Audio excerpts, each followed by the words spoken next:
This is the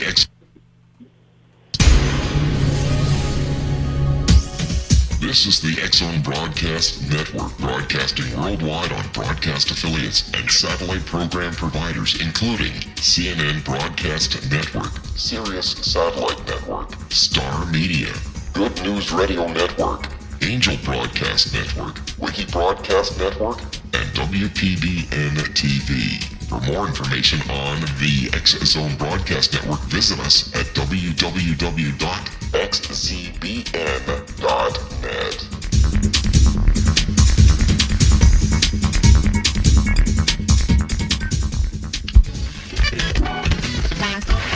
All Hit Radio.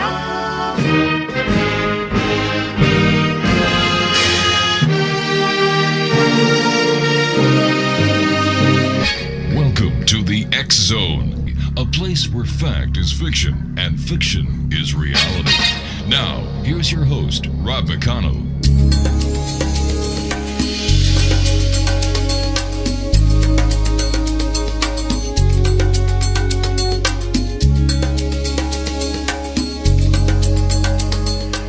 And welcome to the X-Zone, everyone. My name is Rob McConnell, and we're coming to you from our broadcast center in Hamilton, Ontario, Canada, right here on the Starcom Radio Network. Worldwide toll-free, 800-610-7035 is our toll-free number. If you'd like to send us an email during the show, it's xzone@xzoneradiotv.com. If you'd like to text us via Skype, very simple, X-Zone Radio TV. And on all social media sites, X-Zone Radio TV, and our main website where you can listen to the X-Zones 24/7, 365, www.xzoneradiotv.com. Just like to remind everyone that we are now on the Starcom Radio Network, weeknights starting at 8 o'clock in the evening Eastern. And I've got to tell you something. The CEO of Starcom Radio Network is legendary broadcaster Ed Till, and Ed still does his show Monday through Friday from 9 a.m. until 5 p.m. daily. If you want to see what real radio is really about, join and listen to the Ed Till Show Monday through Friday, 9 a.m. until 5 p.m. and all weekend, the Real Music Show. Wow, exciting times. Let's take a look at the news in the past. Today is Wednesday, May the 27th in the year 2015. And on this day in history, in 1647, Alice Young, a resident of Windsor, Connecticut, was executed for being a witch. Now, this was the first recorded American execution of a witch in history. In 1668, 3 colonists were expelled from Massachusetts for being Baptists. Can you believe that? 1896, 255 people were killed in St. Louis, Missouri when a tornado struck. The bubonic plague broke out in San Francisco on this date in 1907. On this date in 1933, Walt Disney's Three Little Pigs was first released. As if I really care. In 1937, on this date in California, the Golden Gate Bridge was opened to pedestrian traffic. The bridge connected San Francisco and Marin County. Here's something that is very historical news-wise. In 1941, on this date, the German battleship Bismarck was sunk by the British Naval and Air Forces. 2,300 people were killed. On this date in 1969, construction of Walt Disney World began in Florida. Listen to this explanation. It was on this date in 1986, Mel Fisher recovered a jar that contained 2,300 emeralds from the Spanish ship Atocha. The ship sank in the 17th century. In 1995, on this date in history, in Charlottesville, Virginia, Christopher Reeve was paralyzed after being thrown from his horse during a jumping event. And let me see. Oh, this is going to surprise everyone. All right, are you sitting down? Are you holding on to your seats? Wait a minute. I'll give you a couple of seconds to pull your cars over. I don't want anybody getting into an accident with this unbelievable news. It was on this date in 1998 that Charlie Sheen was admitted to a hospital in Los Angeles for a drug overdose. And finally, let me see. Let me pick something here. In 1998, on this date, Michael Fortier was sentenced to 12 years in prison for not warning anyone about a plot to bomb an Oklahoma City federal building. And they are just some of the many stories that happened on this date in history. Wow. speaking about history, UFOs are the big thing these days. Come June 26, 27, 28 in Brantford, Ontario, there's going to be the Alien Cosmic Expo. There you're going to have the cream of the crop when it comes to UFOs, alien experiences, intrusions, dowsing, the Billy Meyer case, hypnosis, and so many other experts. So what I'd like you to do after the show, not during the show, okay, maybe during a commercial break, go to www.aliencosmicexpo.com. Check it out. Make plans to be there. Now, Brantford, Ontario is a beautiful little town. We go there often. They've got a great casino. I think I own 3/4 of it by now. And it's just down the road from Hamilton. It's not far from London, Ontario. It's not far from Windsor. Niagara Falls, New York, Buffalo, New York, Toronto, east of Toronto. It's not far. Make plans to join us. Now, once again, go to www.aliencosmicexpo.com. Yes, thank you, Craig, for all the information pertaining to this first of a kind in Canada event. Speaking of the Alien Cosmic Expo, my guest this hour is going to be there himself. Bob Mitchell is his name. We're going to be talking to Bob about many things. We're going to be talking to Bob this hour about UFOs. We're going to be talking to him about his book entitled Intrusion, an Alien Encounter. Joining me now from his home in Brantford, Ontario, is my guest this hour, Bob Mitchell. And Bob, welcome to the X Zone. Thanks for having me. Boy, I don't know how I can follow that list of strange events that happened on this day, but I guess I'll fall right into history there. Well, Bob, you yourself are you've been a journalist, you've been in the media, and the new news is the saying is, if it don't bleed, it don't lead. Right. So we had to we had to start it off with kind of the weird and strange stuff, because here on the X Zone, we don't talk about weird or strange, do we? Oh. No, it sounds like it's just a normal day here. Yeah, it is, Bob. Bob, tell us a little bit about yourself and how you became interested in the topic of UFOs. Well, I've always been interested in the, I guess, not the occult, but the paranormal and the UFOs. But being a journalist working for Canada's largest paper, the Toronto Star, for most of my professional career, and most of it covering crime, and then in the last 3 years of my career returning to sports. I never thought that I would ever have a chance to ever interview anybody that had any remotely connection with UFOs. And I wasn't just interested in writing a book about somebody that saw lights in the sky. I wanted to write a book about people who had actual experiences, or at least believed they had actual experiences, and they weren't just, making it up, that they really, truly believed that they've been affected and their lives had changed. So when I left the Star, I was freelancing, and one of the things I wanted to do was try to interview a field investigator with MUFON, who somewhere in Ontario, and preferably in Brantford, so I could freelance to the local paper. Mm-hmm. Lo and behold, there wasn't such an animal. And after talking to Stu Bundy, who's going to be at the Alien Cosmic Expo, and I believe he's going to be on your show in a couple of weeks. Yes, he is. We got together over lunch, and over lunch he convinced me that I should be the field investigator for Brantford, and so instead of me interviewing somebody, I became the person that I was going to interview. And so we organized a first meeting in Brantford in August after we came back from the MUFON conference in Cherry Hill, New Jersey last summer. We expected 15 people, and lo and behold, we had about 75 showed up. And wow. It was from that meeting that I met two of the people, actually three of the people that are in my book, Intrusion, Alien Encounters. Just another sidelight, about 10 years ago, my wife and I had an experience that I'm not going to go say it was a UFO experience, but it was something that we still can't explain till today. And if we have time, maybe I'll go into that a little bit more, but sure. I'll leave that up to you. Could you tell us about it now that you've got my curiosity? Sure. Okay, absolutely. So about 10 years ago, we lived in the Bronte area of Oakville. And one summer night, my wife was working at her job as a medical technician worker at the Sunrise Senior Living Home. And I'd been home most of the night after working the day shift at the Star.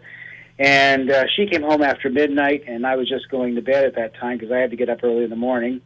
So she had the TV on and was just winding down. And some point during the middle of the night, she came rushing into the bedroom to wake me up because she said there's a tremendous wind outside. It's blowing everything all around. The garbage cans are blowing down the street. The gate in the backyard was flying open. So I got out of bed, and I guess I was drowsy because I don't recall much about that evening, except that she says I looked out the window, and she pointed up in the sky that in the black sky this white light seemed to be breaking right through the sky, and almost like a mini tornado was going around our house. I heard a lot of noise in the backyard, and I remember going out into the backyard because all our backyard furniture was blowing all over the place too. But the strangest thing is it probably was 2 or 3 o'clock in the morning, and when I walked out in the backyard, I distinctly remember the whole backyard was lit up like daylight. But the strangest thing is I never looked up to see why it was so daylight. I just went about my business, grabbed everything I could to tie down, brought the gate back. And my wife says she came in the backyard to see if I needed any help, and she said I was basically covered in a bluish, gray, white light. I came in the house. She says I sat down and talked to her about it, but I have no recollection of doing that. And then I went back to bed as if nothing had happened. And I got up the next morning truly thinking that it had been a dream. And I remember asking my wife when she come home that night, did I go out in the backyard and was there like a wind going all around? And she confirmed it all happened. But I talked to my next door neighbors the next day, and they didn't see anything happen that night. But I don't know what it was. I don't believe there was any loss of time, and I never even thought anything of it till 10 years later when I'm interviewing people about their experiences, and a lot of them tell me about this bluish gray white light that they find themselves in. So I have no idea what happened that night, but it happened, and so that only piqued my interest even more. All right, so here you are. You're now the MUFON field researcher, I would imagine, for the Brantford area.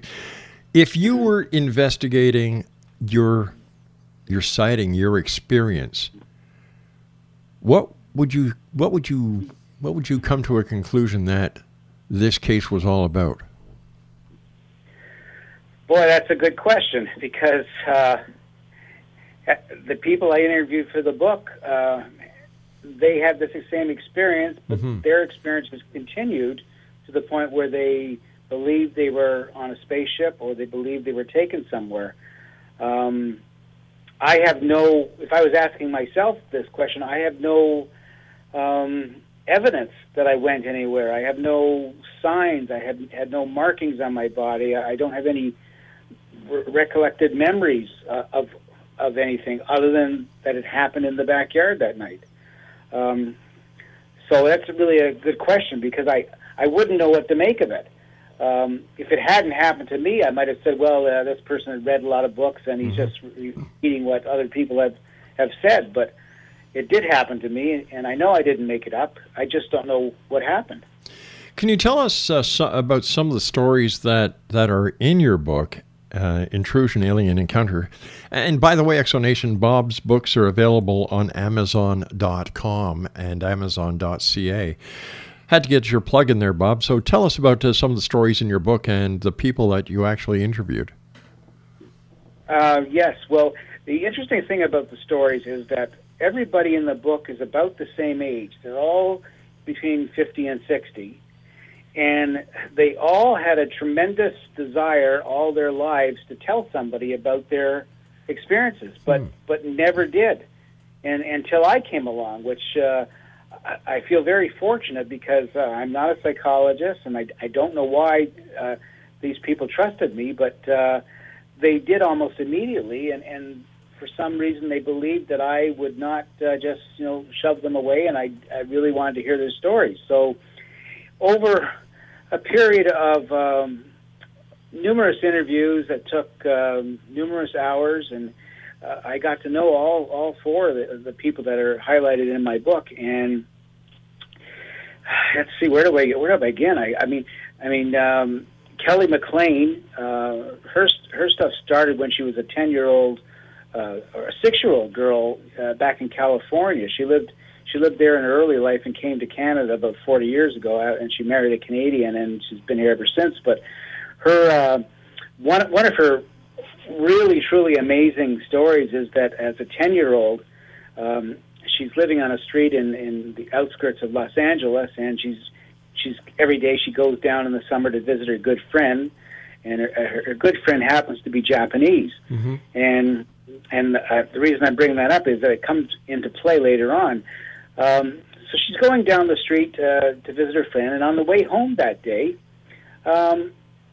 she stops in front of her house, and across the street there's a vacant lot. But on that day, there's a house on the vacant lot. And she can't figure out what the house is doing on the vacant lot. But she's very interested in it, and she goes into the house, and once she gets into the house, though, it's no longer a vacant lot. It's actually, as a 10-year-old, she doesn't know what it is, but when she describes what it is, it's clear that she's now inside a spaceship, and the aliens or the entities or whatever they are made her think it was a house in a vacant lot that shouldn't have been there. Once she's in the spaceship, she ends up seeing small tanks filled with what can only be described as embryos or almost even infants attached to tubes inside these fish tanks in green liquid. There's another being beside these fish tanks who she calls the doctor, and this can only be described as being a mantis. Not a gray, but a mantis, an 8-foot tall insect-looking being. And as a 10-year-old, she described it as an insect. She didn't know what mantis were back then, and for some reason, she had nothing but extreme love for this creature, to the point where she felt she had known this creature all her life, was not scared one bit, and she felt that the creature also had love for her.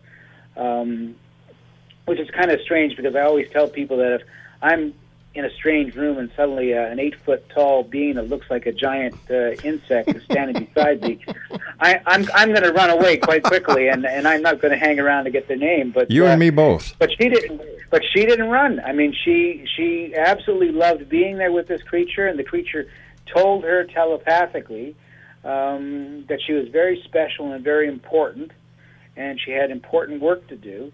And as a 10-year-old, while she's in this spaceship, she's actually given a baby to hold. Mm-hmm. And that in itself is kind of strange, because many abductees, experiencers recount how they believe they've had,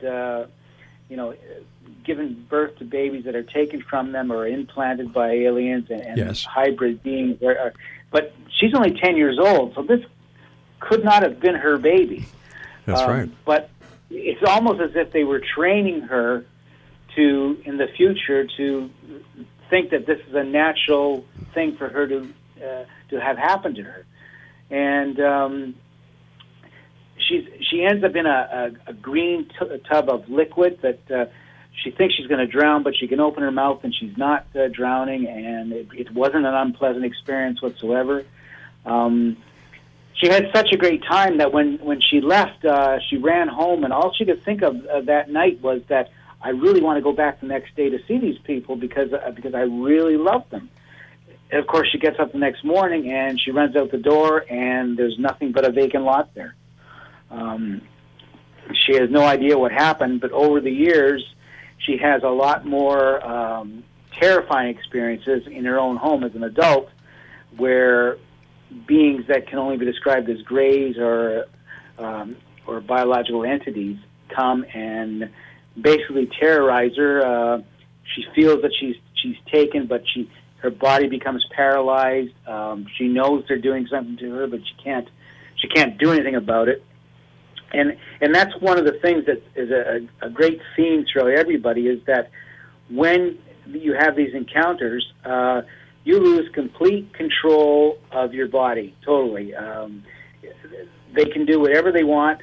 They can make you think whatever you want, and they talk to you telepathically, and they control even your vocal cords to the point where you can't scream or talk back. You can only think back, and they alter your basically your experience of what is actually happening to you. And that's one of the most terrifying parts about Kelly McLean's story, is that she is absolutely 110% convinced that she was taken, that she was had these experiences throughout her life, that they are real. She wasn't necessarily harmed, but there was so much fear in it. But at the same time, she tells me that these beings can control your mind, can control your body so much. Who knows if what she experienced actually happened the way she is remembering it, because they can control everything. And there's absolutely nothing you can do. They come through your walls. They don't go through the door. They're just able to bend time. They're able to bend your own reality to the point where you really think you're going crazy, but you know that you're not. Well, let me ask you this, Bob. Did Kelly undergo a polygraph examination? Has she undergone a psychological analysis to see if there is no imbalance?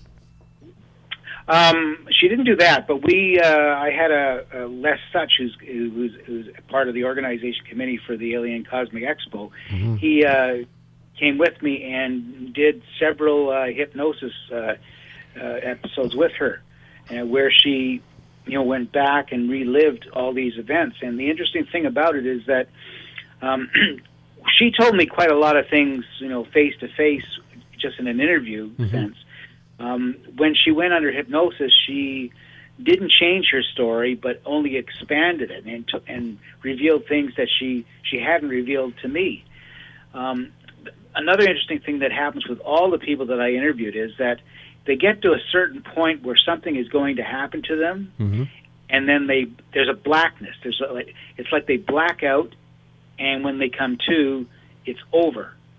And the interesting thing is that when they're telling me these stories, and we put other people under hypnosis, they don't try to make up things during the blackness. They don't try to fill in the gaps. They don't know what happened, so they don't try to make you feel that they do. All right. I understand that certain people believe that hypnosis is real. And there's the larger majority of the population who still have their doubts about hypnosis, because if hypnosis was as validating as a lot of people would like to think it is, it would be used in the judicial system, which it's not anymore because of fallacies. So how can we take whatever anybody says when it comes to UFOs, Bigfoot, whatever the case, as verbatim, as the truth when it comes out of the evidence based on hypnosis? Well, the only thing I could say to that is that their stories never changed whether they were under hypnosis or not. Yeah. So there wasn't a sense of trying to embellish anything or try to make something more terrifying or less terrifying. I do know that both Kelly and Pierre Mahar, who we put under hypnosis, had very emotional reactions to the events as they were happening while they were under. They were crying. They were, and you could sense they were reliving something much more than they did when they were just talking to me normally. Prior to their encounter, their sighting, their experience, had they had an interest in ufology? Had they had an interest in the paranormal? As far as I can tell, no. And when it happened to Kelly, I mean, as Well, everybody happened when they were very young. All four people that I talked to, their first encounters happened when they were 6 or 7, 5 years old. For Marianne Anderson, who was even younger, she was about 2, living in an orphanage in Toronto. So they didn't even have any sense of UFOs or aliens or anything like that. In fact, Marianne Anderson was deaf when it happened, and she's completely deaf today. And in sign language, she was telling her caregivers at the time using the words alien and UFO, and they had no idea what she was talking about or where this was coming from, because this certainly wasn't a word that was ever used in front of her before. In later life, when Kelly had a very terrible experience in her bedroom in Mount Pleasant, Ontario, which is just south of Brantford, she originally thought it was a ghost that had come into her house. But then she realized there was a 3-hour time difference between the time she experienced it and the time she went downstairs to when she thought she was going to run out of the house to avoid whatever was haunting her. She thought only 20 minutes went by, and 3 hours had gone by. Marian Anderson in Grimsby, she's a very, very interesting person, because when I first met her, she actually came to me as a case for MUFON, and she basically wanted me to get rid of the aliens. She was tired of them coming to visit her, and she couldn't understand why a middle-aged woman who was overweight and had some medical issues and was completely deaf was of any interest to these beings who were visiting her on a regular basis. And I tried to explain to her, well, I don't think I can remove them. I'm not I don't have any special powers to remove them, but I'll listen to your story. And it took a while to figure out how to communicate with her, because I don't know sign language, and she would get very excited when she was trying to talk to me, and it was difficult to kind of like understand what she was saying. But we eventually got together, and one of her friends had 2 adult children who could sign. So in her house, they helped me communicate with her. And the strangest thing was that over a period of several sessions, I started to be able to understand Marianne without using the sign language. Right. Her speech seemed to get better and better, to the point she's come to a couple of MUFON meetings in Brantford, and she has actually gotten up in front of 40, 50 people and talked to them and told her story. She has completely changed her whole ability to be afraid to talk about it in front of people. All right, Bob. And everybody has had a transformation that way. They all feel that a big weight has lifted off their shoulders, being able to talk about their experience. All right, you and I have to take a commercial break. We'll be back in a couple of minutes. Exonation, Bob Mitchell is our special guest. He is the author of Intrusion, Alien Encounter, and he's also the author of Incident at Pleasant Ridge, a Canadian UFO Mystery. For more information on Bob, his website is bobmitchellwriter.wordpress.com. That's bobmitchellwriter.wordpress.com. We'll both be back on the other side of this break as the X Zone continues from our broadcast center in Hamilton, Ontario, Canada, on the new and powerful Starcom Radio Network. Don't go away.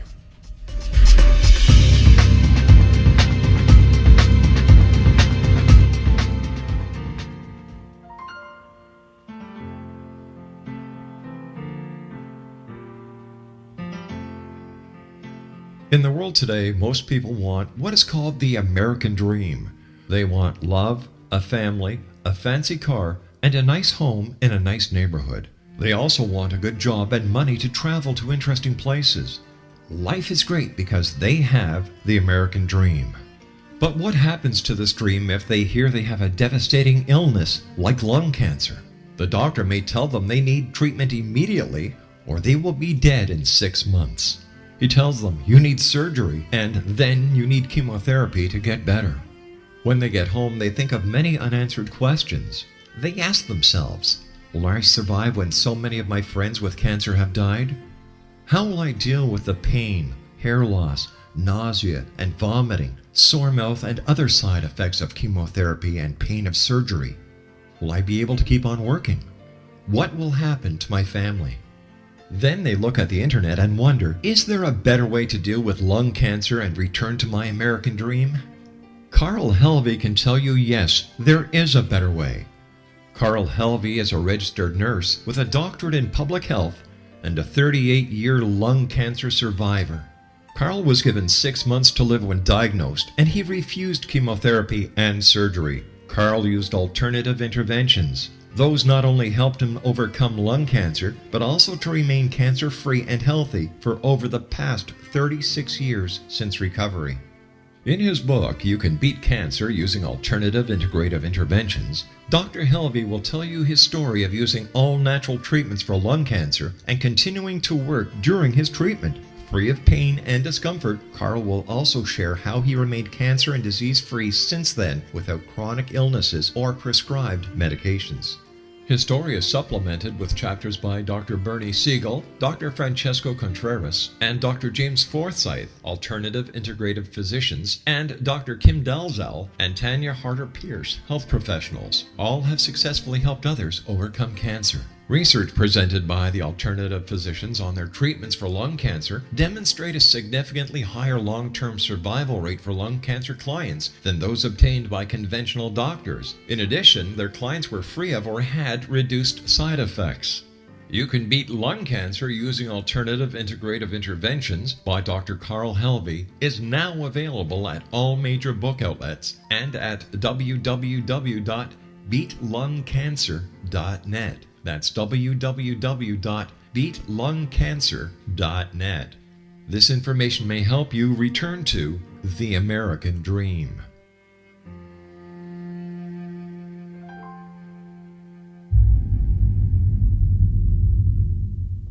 The Alien Cosmic Expo will be held in Brantford, Ontario, June 26, 27, 28, and will feature 24 internationally acclaimed experts and researchers of UFOs, crop circles, alien abductions, and much more in this 3-day 2015 summer Canadian event.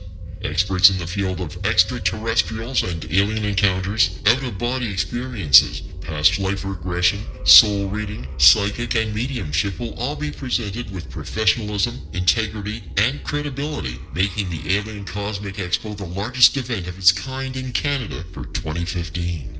The exhibitor hall will feature a spectacular lineup of gifted mediums, psychics, astrologers, channelers, aura photography, healers, as well as books, DVDs, alternative health products, crystals, jewelry, and much more, completing the venue with something for everyone. For all information and to purchase your tickets for the Alien Cosmic Expo, go to www.aliencosmicexpo.com. That's www.aliencosmicexpo.com.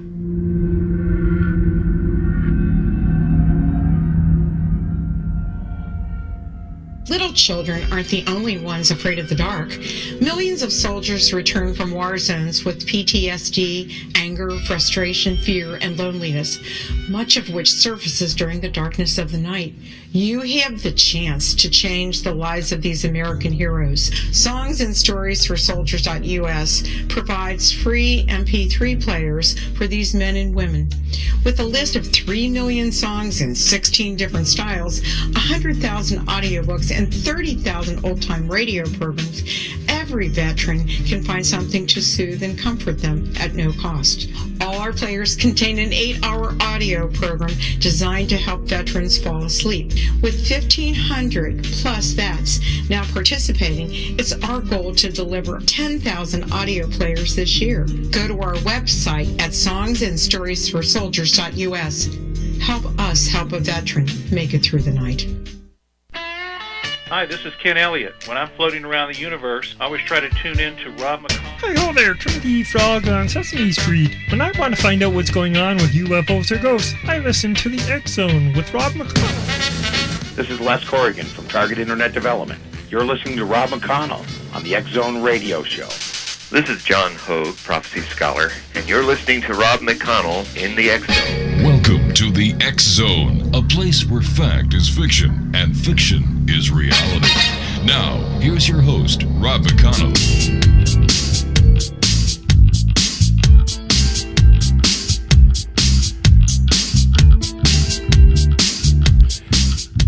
Welcome back to the X-Zone.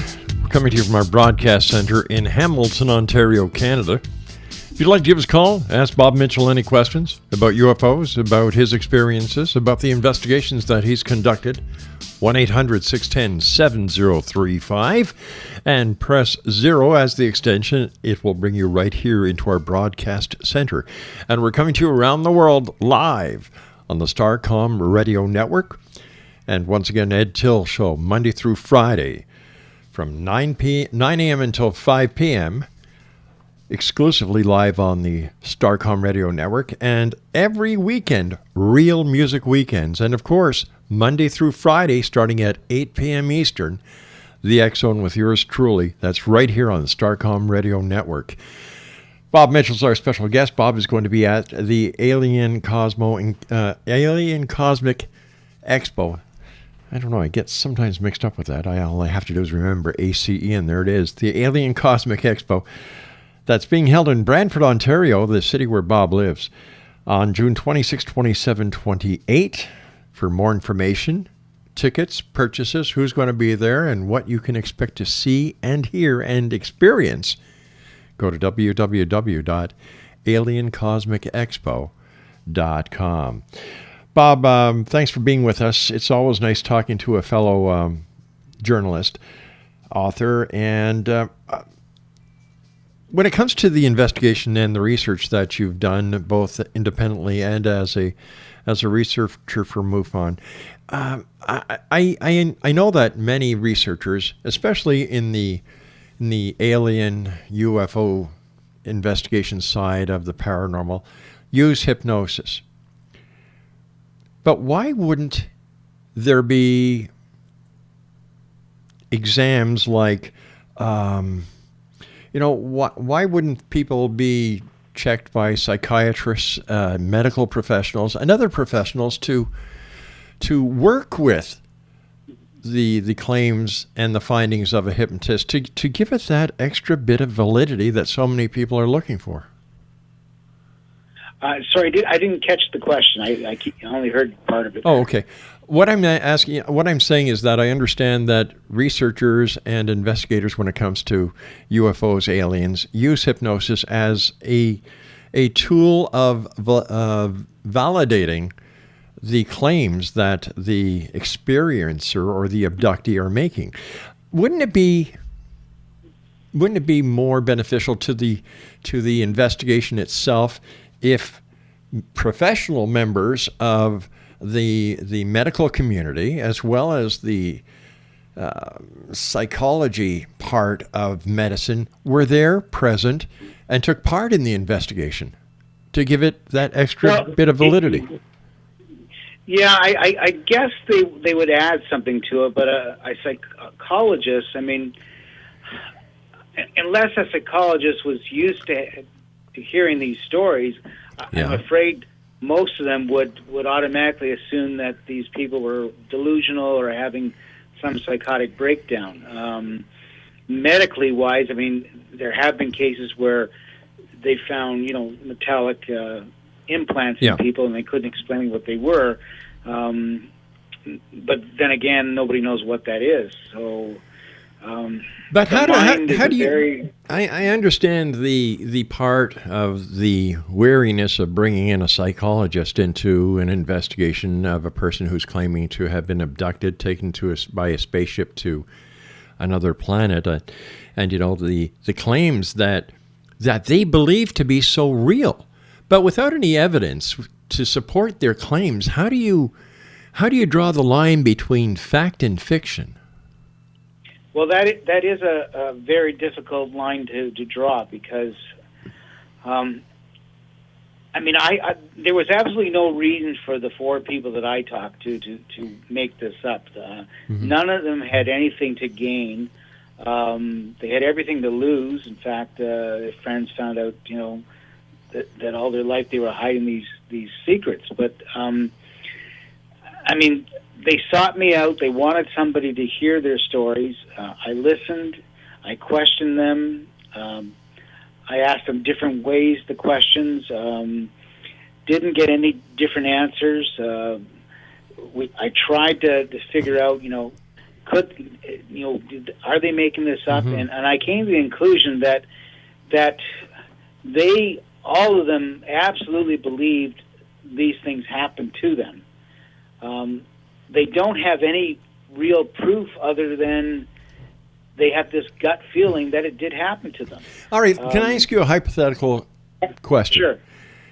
If I believe beyond anything that I have been abducted by aliens, all right, if I believe this to be the God's truth, if I am put under hypnosis, will I give the same story based on my belief? I'm told that under hypnosis you're less likely to do that, but hypnosis is not infallible. And hypnosis, you actually don't go asleep during it. You're actually pretty far. You're very awake and you're aware of your surroundings. Your consciousness doesn't control what you're remembering. You just go back further and you lose all your inhibitions and you're able to say what you're feeling and say what's happening. Now, I go back to Kelly. If it happened to her, and it happened by an intelligent race of beings or entities or interdimensional beings or whatever they are, they can control everything in your mind. So they can even control what she thinks had happened to her.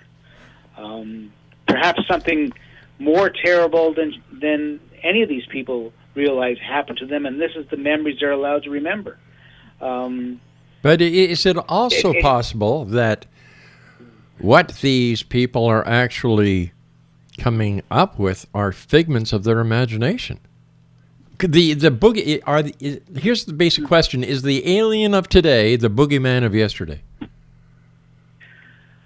That's a good question too. The only answer I can give to you is that the four people that I dealt with didn't know each other, and yet they all had very similar stories and had similar experiences.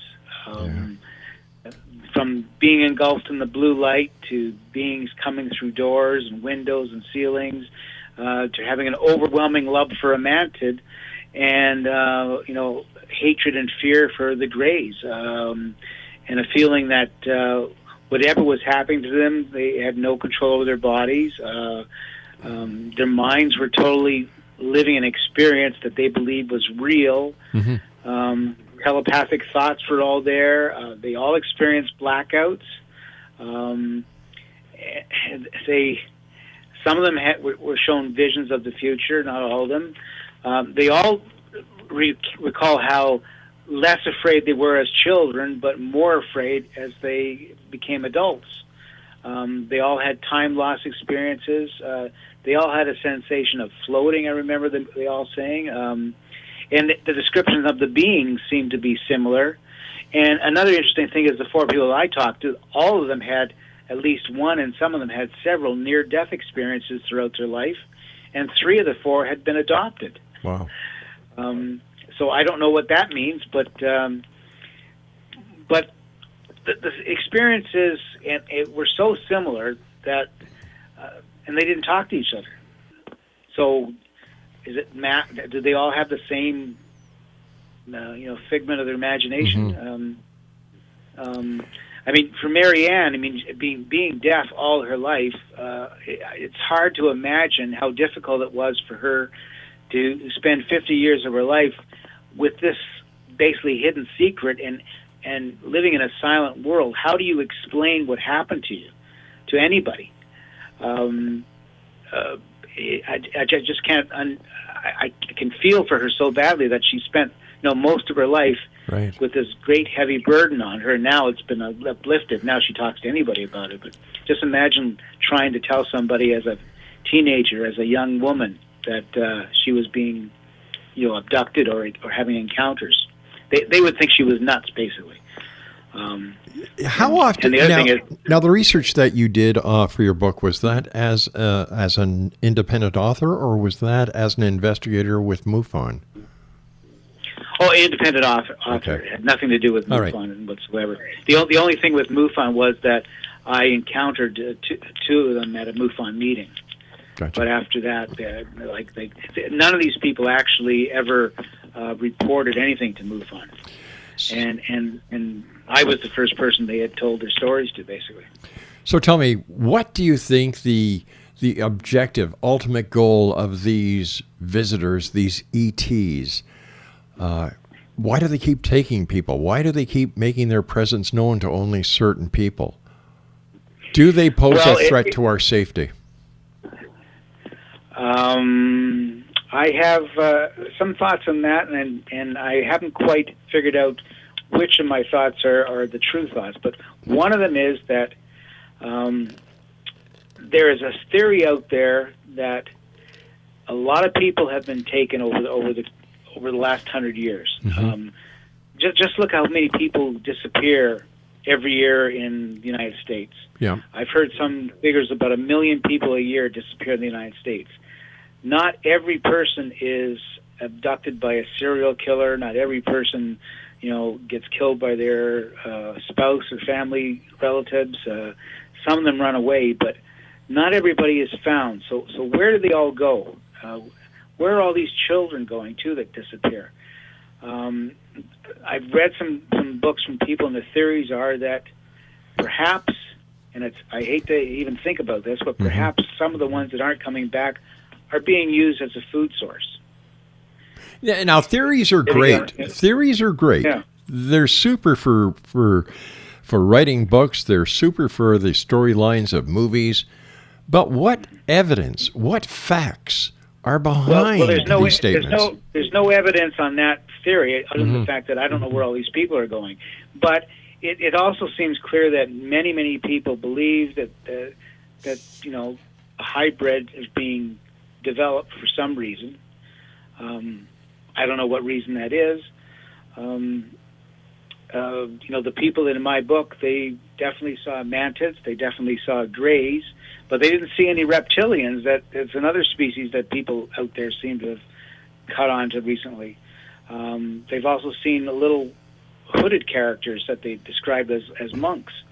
They could be greys too, with cloaks on them. I don't know, but they're obviously here, looking at us as maybe studying us, just like we would study somebody else if we went to their planet.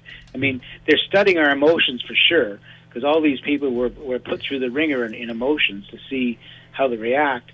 Kelly tells a story that she's in her bedroom at one point, and she's struggling to try to not be paralyzed and not let them enter her mind, and she clearly hears a voice in her head saying, "See how hard she struggles?"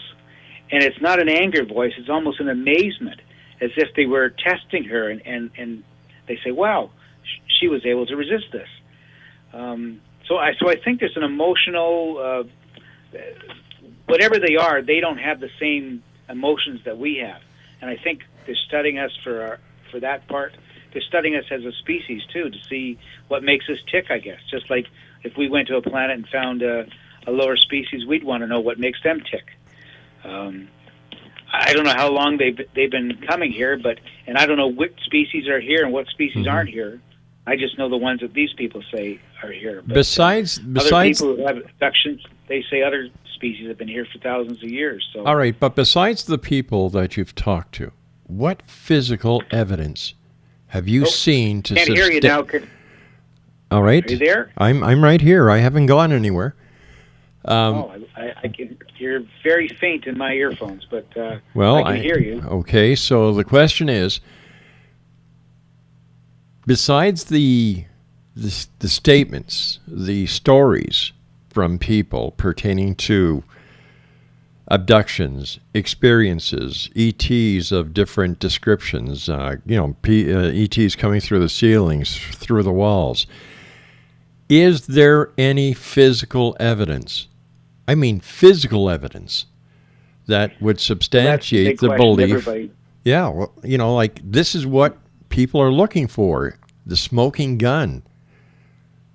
Yeah, and the only smoking guns that I know of are the unclassified information that is now classified, where it's pretty clear that over the last 50 years, the U.S. Air Force has more information about UFOs than they've led to believe. But there is no factual evidence that I know of that ever points to somebody proving beyond a shadow of doubt that they've had an encounter with an alien. There seems to be lots of evidence that they've seen things in the sky, and there are pictures that have been taken. Most of them are not great, but some of them are pretty good. That's another point. Here, everybody has a high-definition digital camera in their cell phones. There are webcams all over the place. There are dash-mount cams. There are surveillance cameras. They have not taken that all needed photo proof. And plus, there isn't that one gotcha. That's right. Picture yet. Plus hackers have hacked into government databases. Look what happened with the IRS, 100,000 people. And yet no one has come up with any proof whatsoever to corroborate the beliefs that UFOs and extraterrestrials are visiting this planet. It makes no sense to me. And I want to believe, but I want to see the proof. Well, I mean, you have pilots who have seen things. You have astronauts who have, say they have seen things, and some have retracted some of the things they've said. Exactly. But there's too many, just average Joes out there who have seen things and have come forward over the last, I would say, even the last 5 years. But you see, that's the more and more people. That's the whole thing, Bob. They've seen something. They don't know what they've seen. Could it be an experimental aircraft that the government is working on? Like, we don't want to tell everybody what we're doing because then the enemies would find out. So I believe in government classification. But pilots, police officers, trained professionals, for goodness sake, do not give the type of information that is warranted, that is demanded by the public when it comes to the identification of what they are actually seeing. Are you seeing a UFO from Alpha Centauri? Are you seeing the Starship Enterprise in Earth orbit? Whatever. There's no physical evidence. And to me, I've been doing this show for 24 years. I still have yet to see or to hear anything that I can say beyond the shadow of a doubt is proof that we are being visited by extraterrestrials. I'd love to see the proof. Well, I mean, if you believe the government is withholding information that may point that direction, that could be an answer why you haven't seen it. But I think at the Alien Cosmic Expo, there's going to be lots of people with lots of stories, and again, they're just stories. Yeah. I would love to have, somebody come up with an absolute proof that this is an alien, body. That this isn't, some kid from, New Mexico or San Francisco that was on display, like happened in the Mexico one recently.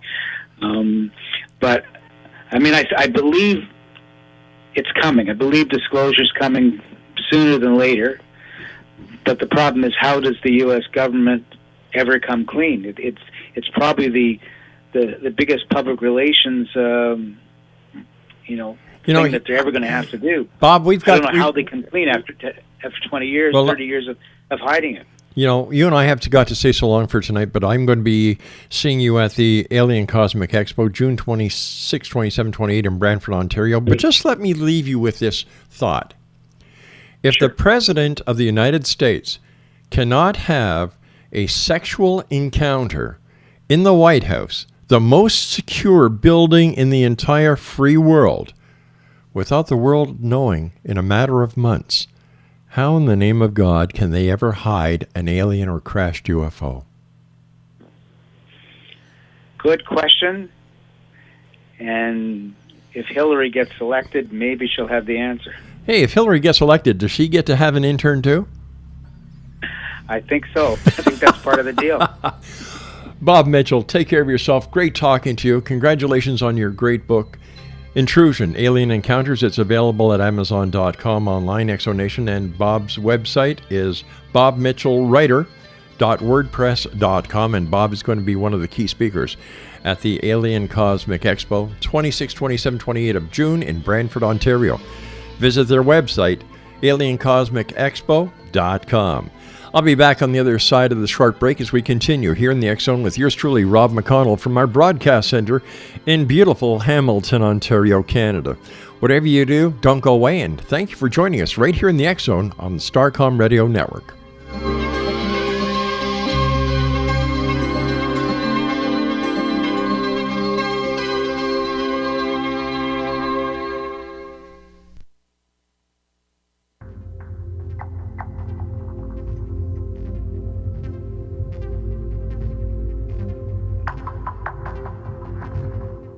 How would you like to be able to read other people's minds? Well, the next best thing is here. When you know how to read a person's name, you know how the person thinks, feels, and behaves.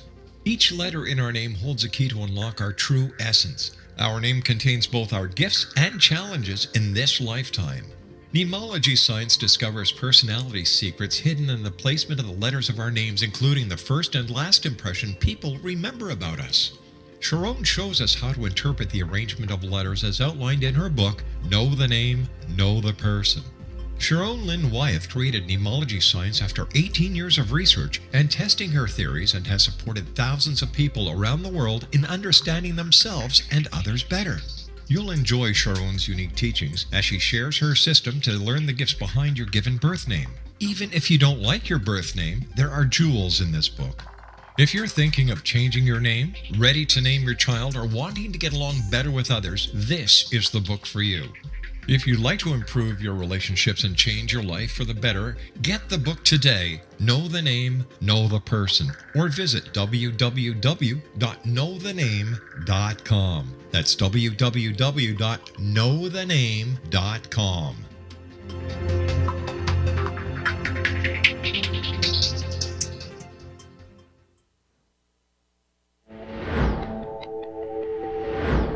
Have you exhausted all traditional means of healing without success?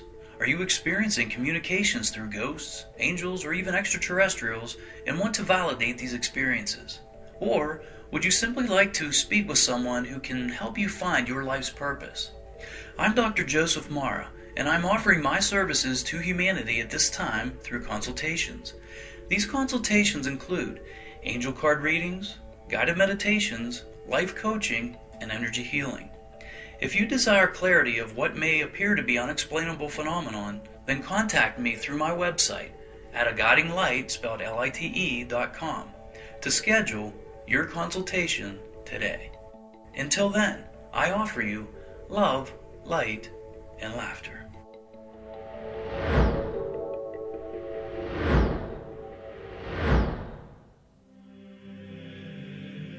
Rob McConnell here, presenting an overview for Nicholas Paul Jennings, author of a fascinating book, Amen. It presents facts revealed by Egyptologists, facts that enable us to understand why Amen is the beginning of creation of God. It provides recommendations for religious leaders of the major religions to unify their beliefs and teach the Word of God. Love one another. Amen informs people how mankind conceived God. It was the Egyptians that developed the concepts of a soul, a hereafter, and Son of God. And finally, after the worship of many gods, they conceived the belief in one universal God, the maker of all there is. For more information, visit www.futureofgodamen.com. That's www.futureofgodamen.com.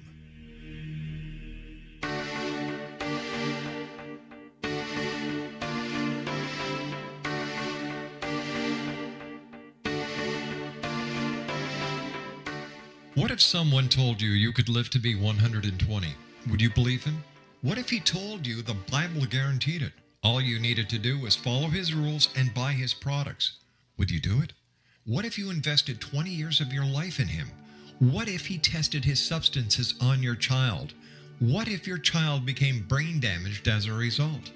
Meet Dr. Tyler Belknap, a fast-talking Texas admin turned health guru. At the helm of a vast health food and supplement empire, he has established himself as the authority on nutrition and longevity.